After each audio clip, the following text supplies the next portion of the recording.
Good evening. Thank you so much for that warm introduction, Noel, into the Foreign Policy Association. It is really a delight for me to be here to honor my friend Bob Steele. I have counted Bob and Jillian Steele as dear friends for over a decade, and I have watched them raise 3 extraordinary young daughters. I have actually worked with Bob in every sector you can work in, the public sector, the private sector, and the nonprofit sector. We have shared common mentors, bosses, and friends. In fact, I think the only boss that Bob has that I haven't had is Jillian. And even with that, it's hard to say no to her. As everyone in this room, especially all of my colleagues know, Bob had a long and distinguished career at Goldman Sachs, ultimately serving as vice chairman of the firm. But you may not know that Bob was extremely central to advancing the ethos of service and giving at our firm. He served on countless nonprofit boards. He was deeply but quietly philanthropic with Jillian, and he encouraged everyone he worked with to consider the firm's role in the community and their own impact.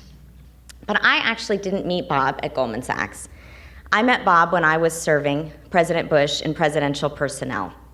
I got a call one day from a friend of many of ours in this room, Hank Paulson.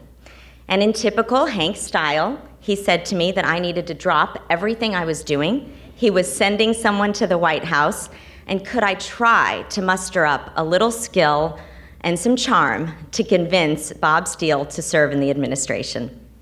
I remember at that time I'd interviewed many people, and you can learn a lot by what people ask you in those interviews, like what's the title, how big is the office. Sometimes people who really didn't know government might ask, do I get a plane with this job? But in 5 minutes, Bob only asked me at the very top one question. Do you believe that I have the skills and experience that might meaningfully serve the country? That first meeting told me everything I needed to know about Bob Steele. For Bob, it is never about titles or self-aggrandizement, but about impact and service. Whether by Hank's side during the government's response to the financial crisis, or serving Mike Bloomberg as deputy mayor, or frankly being a major force in developing capital markets as we know them, or chairing the Aspen Institute or Duke University, it is always about the task at hand and never about the credit he gets. When Mike Bloomberg called Bob to come back to New York, he said, how would you like to come work for me for no pay? You'll get criticized every day in the press.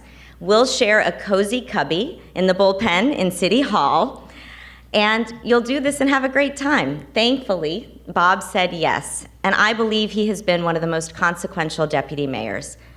Bob led the administration's economic development strategy, job creation efforts across all 5 boroughs, but I think his greatest legacy will be the effort he led in bringing Cornell New York City Tech to Roosevelt Island, a $2 billion investment that will position New York City as one of the great science and technology capitals of the world.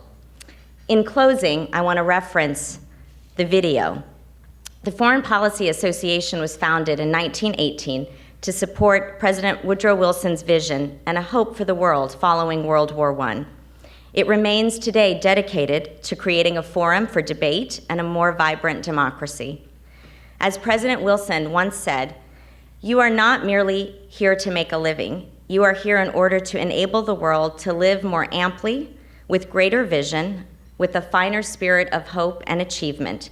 You are here to enrich the world, and you impoverish yourself if you forget the errand." Ladies and gentlemen, Bob Steele has never forgotten the errand, and it is my honor to award him the Corporate Social Responsibility Award for Financial Services.